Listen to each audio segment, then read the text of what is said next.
Buenas amigos y amigas de la historia, bienvenidos a Mini Biografías Históricas.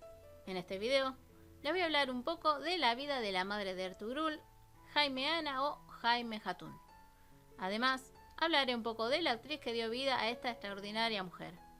Este video es a pedido de Diana Sosa, que me pidió que hable de las mujeres que aparecen en la serie, y Yolanda Granados Caballero, que me pidió por Jaime y la actriz que la representa.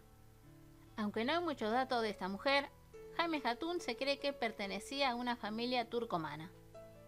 Su año de nacimiento es muy discutido, pero se cree que fue entre 1160 a 1180. Muchos historiadores también suponen que fue la segunda esposa de Süleyman Shah o Gündüz Alp. Hay que acordarse que también se discute si el padre de Ertugrul era Süleyman Shah o un Alp llamado Gündüz. Jaime y Süleyman tuvieron 4 hijos: Ertugrul, Göktürk, Sungurtekin y Dündar. Se sabe que fue una madre amorosa que daba la vida por sus hijos. Además, que se hizo cargo de la tribu Kashi cuando su marido se encontraba ausente. Inclusive cuando Süleyman fallece aproximadamente en el 1225, Jaime se haría cargo. Luego sería bey o líder su hijo Ertugrul. La fecha de su muerte también es incierta. La mayoría de los historiadores creen que fue después del nacimiento de su nieto Osman en 1258, llegando casi a los 80 años de edad, aunque otros dicen que no llegó a conocerlo.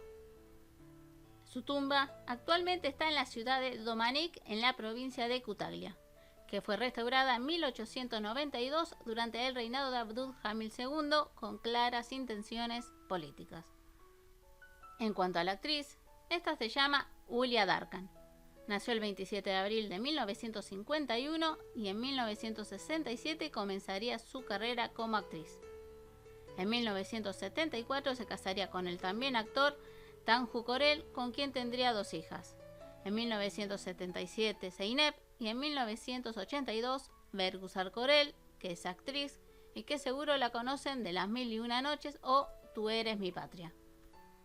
Su esposo moriría en el 2005 y, como saben, Hülya, que actualmente tiene 68 años, sigue trabajando. Actualmente es conocida en los países de habla hispana, obviamente por Dirilis Ertugrul, aunque también hizo unos capítulos en Las Mil y Una Noches junto a su hija Bergüzar. Bueno amigos y amigas, no pude encontrar más de esta gran mujer que crió a grandes guerreros que darían inicio al Imperio Otomano. Si les gustó, no se olviden el like y de compartir el video. Si no están suscritos, los invito a hacerlo, y si desean alguna biografía, solo me escriben. Les mando un gran abrazo, besitos, bye.